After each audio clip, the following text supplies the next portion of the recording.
ఈరోజు ఈ రాష్ట్రాన్ని అప్పనంగా తాకట్టు పెట్టి దాదాపుగా 1,97,000 కోట్ల రూపాయల్ని 15 నెలల్లో అప్పు తీసుకొచ్చారు కదా. ఎందుకు మీరు 5,000 కోట్లు కూడా ఖర్చు పెట్టి ఈ 10 మెడికల్ కాలేజీని ఎందుకు ఫినిష్ చేయలేకపోతున్నారు? ఆ డబ్బులు ఏమైనాయి అంటే సమాధానం లేదు. ఈరోజు ఎంత ఘోరం అంటే పీపీపీ అంటే ప్రైవేటీకరణ కాదు అని అనిత అంటుంది.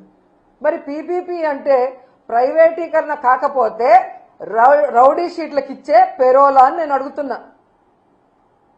ఎందుకంటే పీపీపీ అంటే ప్రైవేటీకరణ అని అందరికీ తెలుసు. మరి ఈ పచ్చ నాయకులకి ఎందుకు తెలియట్లేదో నాకు చెప్పాల్సిన అవసరం ఉంది.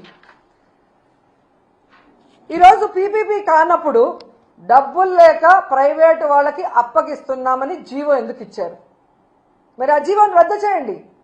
మీరు చెప్పినట్లుగా పీపీపీ అంటే ప్రైవేటీకరణ కాదు అని మీరు అన్నది నిజమైతే, డబ్బులు లేక ఈరోజు ప్రైవేట్ వాళ్ళకి దీన్ని ఇస్తున్నామని జీవో ఇచ్చారు కదా, అది వెంటనే రద్దు చేసి ప్రభుత్వమే ఆ కాలేజీల్ని పూర్తి చేయాలని కూడా వైఎస్ఆర్సీపీ నుంచి మేము డిమాండ్ చేస్తున్నాం. అండ్ ఈరోజు మీరు చూస్తే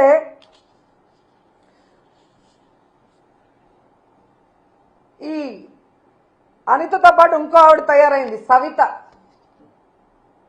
మొదటిసారి ఎమ్మెల్యే అవగానే మంత్రి అవగానే కొత్త పిచ్చోడు పొద్దురగడు అంటారు చూసావా, ఆ విధంగా ఉంది సవిత ప్రవర్తన. తనకు ఓట్లేసి గెలిపించిన ప్రజలకి ఈరోజు మెడికల్ కాలేజీని పూర్తి చేయాల్సిన బాధ్యత మంత్రికి లేదా జిల్లాలో? ఈరోజు చంద్రబాబు నాయుడు మీద ఒత్తిడి తీసుకొచ్చి ఆ కాలేజీని పూర్తి చేయడం ఆమెకి చేత కాదు.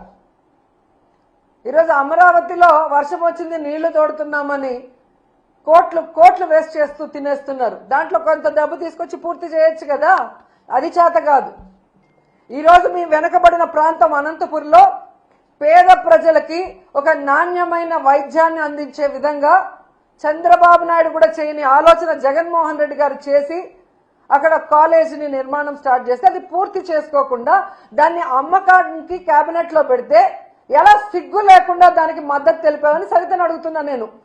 మళ్ళీ నువ్వు కూడా మాట్లాడేదన్నా జగన్మోహన్ రెడ్డి గారి గురించి? నీకే అర్హత ఉంది?